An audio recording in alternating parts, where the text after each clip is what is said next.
Hi, I'm Fnuggles. It's time to get cozy. Tonight, I'm going to tell you a very special story. A story about a little bird who felt different from everyone else, and about what it means to be kind. If you like these stories, remember to subscribe and press the little bell. The morning started in the way all good mornings should start, slowly.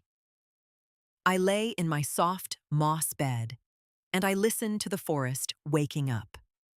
The birds outside my little round window were already singing their good morning songs. The stream was bubbling and laughing in the distance. A fat raindrop from last night's rain was sitting on my windowsill, and the early sunlight turned it into a tiny golden bead. I stretched my arms, first the left one, then the right one, then both together. Ah! I blinked slowly. I wiggled my toes. I reached for my honey jar on the shelf and had one small, careful taste. Warm and sweet. Perfect. I dressed slowly. Bandana first. I tied it very carefully around my neck, making sure the little stripes sat just right. Then I picked up my blue pillow and tucked it under my arm.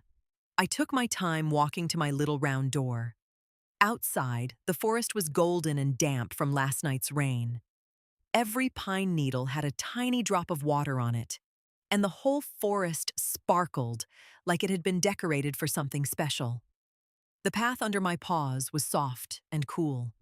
The air smelled wonderful, that deep, clean smell that only the forest has after rain. I took a long, slow breath, in and out, and I began to walk. I went a different way today. Not toward the heart of the forest, where Snufnug and Rudneb had shown me the honey tree. Today, I followed a path I had not taken in a while, the one that winds east through the birch trees, down toward the old pond. It was a quiet place, wide and still and dark green, surrounded by tall reeds that rustled softly even when you could feel no wind at all. A family of ducks lived there, I knew, and herons sometimes, standing very still in the shallows, watching the water with patient, serious eyes. When I arrived at the edge of the pond, I stopped. Something small was sitting in the reeds near the bank. I looked more carefully. It was a bird, very small, very gray, not at all like the other ducks I could see further out on the water. Those were yellow and fluffy and swimming happily in a little group. This one was alone. Its feathers were a soft dove gray, with no bright color in them at all. Its head was down. It sat very still, watching the other ducks from a long way away. I walked very quietly over the soft grass and sat down on the bank nearby. "Hello," I said gently. The little bird looked up at me. Its eyes were round and dark, like two tiny drops of rain. "Hello," it said very quietly.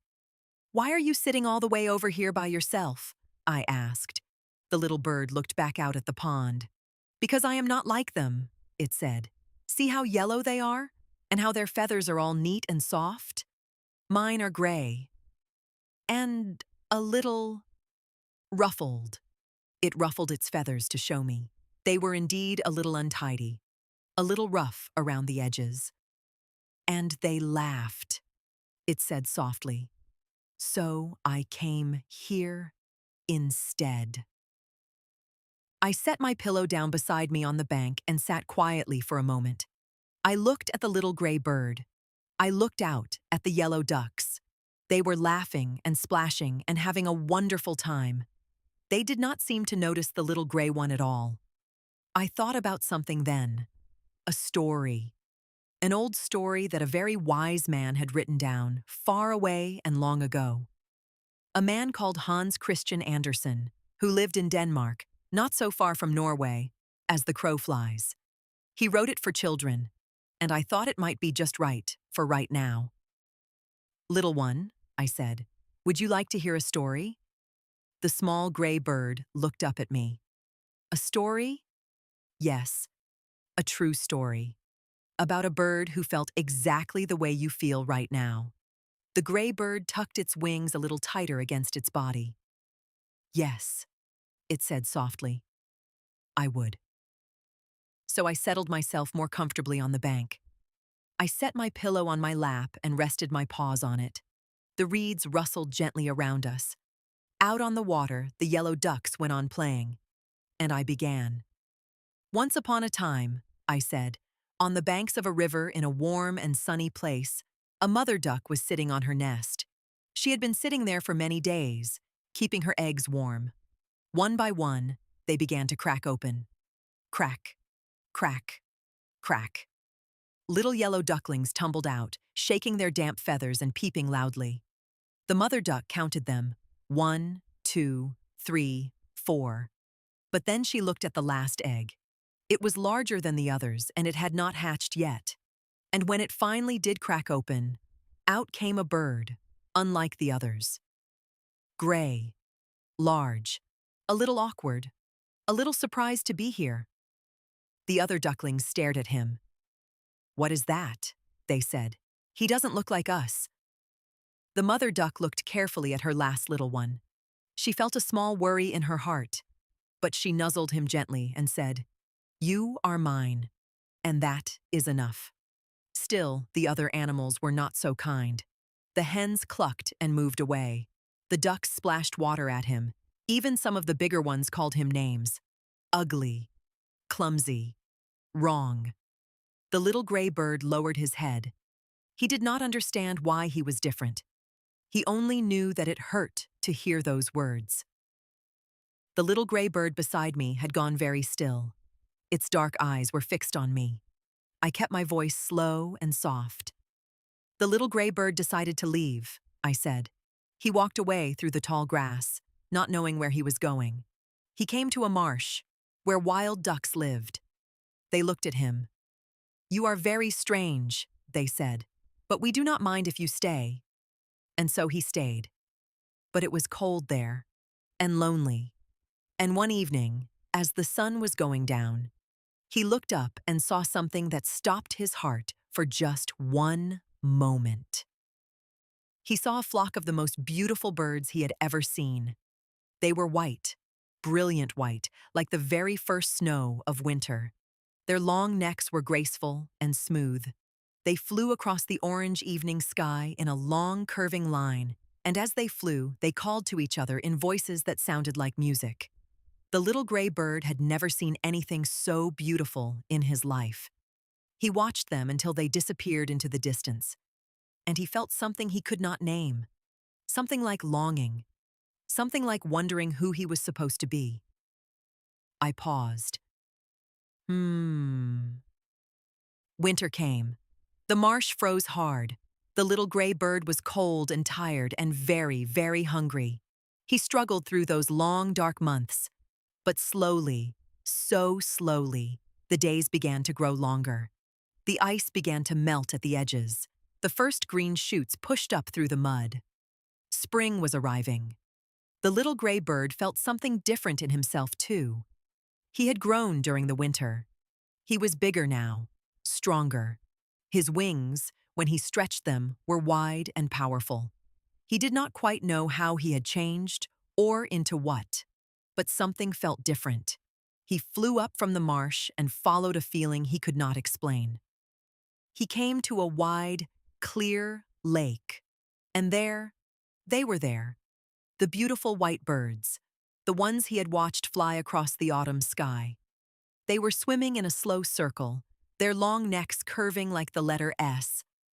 The little gray bird landed on the water near them. He held his breath. He was sure they would turn away. He was sure they would call him names, the way everyone always had. He bowed his head low, waiting. And as he did, he saw his own reflection in the still water for the very first time. I let the pause sit. The reeds rustled. The little gray bird beside me had leaned forward just slightly. "What did he see?" it whispered. "He saw a swan," I said quietly.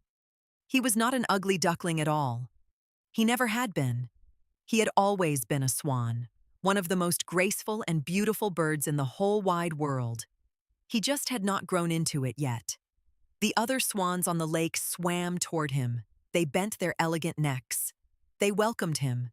And the little bird who had been cold and lonely and laughed at for so long, he spread his great white wings wide open and threw back his head and called out across the water, not with sadness, with joy. I finished the story gently. Ah! The little gray bird beside me on the bank did not say anything for a long moment. It looked out at the pond. Then it looked back at me. So he was a swan all along? It said. All along, I said gently. But nobody could see it. Not even him. Not yet. The little bird was quiet again. It looked down at its gray, ruffled feathers. I waited. There is no need to rush a moment like that. Maybe, the little bird said at last, very slowly. Maybe I just have not grown into what I am yet. I smiled, the softest smile. Maybe, I said warmly. That is a very wise thing to think. We sat together a while longer after that. The pond was peaceful around us. The yellow ducks had swum to the far shore and were tucking their heads under their wings for an afternoon nap. One fat frog sat very importantly on a lily pad, doing nothing at all in the most dignified possible way. A light breeze moved through the reeds and they made their soft, rushing sound. The little gray bird seemed calmer now. It had straightened up a little. Its feathers, I thought, did not look quite so ruffled.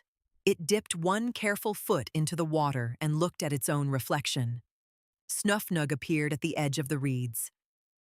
She always seems to appear from nowhere, Snufnug. One moment there is nothing, and then, hop. There she is, nose twitching, blue eyes curious. She looked at the little gray bird. She looked at me.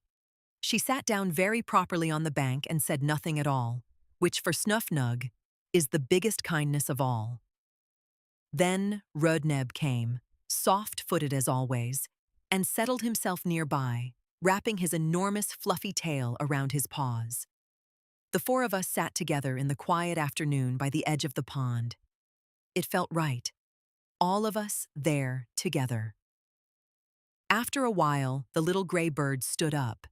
It shook out its feathers, one long, full shake, and looked at all three of us. Thank you, it said simply.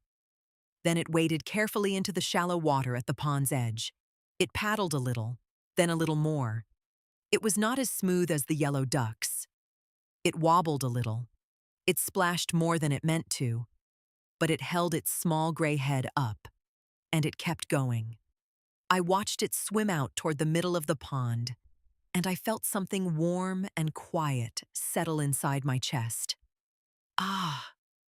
The three of us walked home through the golden late-afternoon forest. The light was slanting low through the pine trees, turning everything amber and rose. Long shadows stretched across the path. The forest was settling into its evening sounds, the last birds calling out their goodnight songs, the stream growing louder in the deepening hush. We walked slowly. Nobody talked very much. There was nothing to say that the walk itself did not already say. I held my little blue pillow under my arm and felt it there, soft and familiar and warm. Snufnug hopped, Rudneb padded, I shuffled, and the forest breathed around us, long and slow. At the place where our paths separated, we said our quiet goodnights. Snufnug disappeared between two birch trees with a last small hop. Rudneb turned and gave one slow wave of his great tail before vanishing into the evening shadows. I walked the last part of the path alone. My little home came into view between the trees, the warm yellow glow of my round window, steady and welcoming in the fading light. It always looks exactly right to me, that little window. Like a small lantern saying, "You are home now. Everything is safe. Come in and rest." And so I did. I pushed open my little round door. The smell of home folded around me gently, moss and wood, and the faint sweetness of honey on the shelf. I hung my bandana on its little hook by the door. I set my pillow down on the bed. I sat at the edge of my moss bed for a moment before lying back. I thought about the little gray bird, swimming out across the pond with its small head held up. I thought about the swan who had not known he was a swan. I thought about being kind to those who seemed different. It is such an easy thing to be kind, and it costs nothing at all. I lay back on my soft bed. I pulled my blue-striped blanket all the way up to my chin. Through my little round window, the first star of the evening appeared, bright and steady in the deep blue sky. I looked at it for a while. It does not matter what you look like, I thought. It does not matter if your feathers are gray, or if you are small, or if you are still becoming what you are. What matters most is that someone sees you and is kind. My eyes grew heavy and heavier, and I let them close. Sweet dreams, little one. And if Fnuggles made you smile tonight, don't forget to subscribe for more cozy bedtime stories. Good night.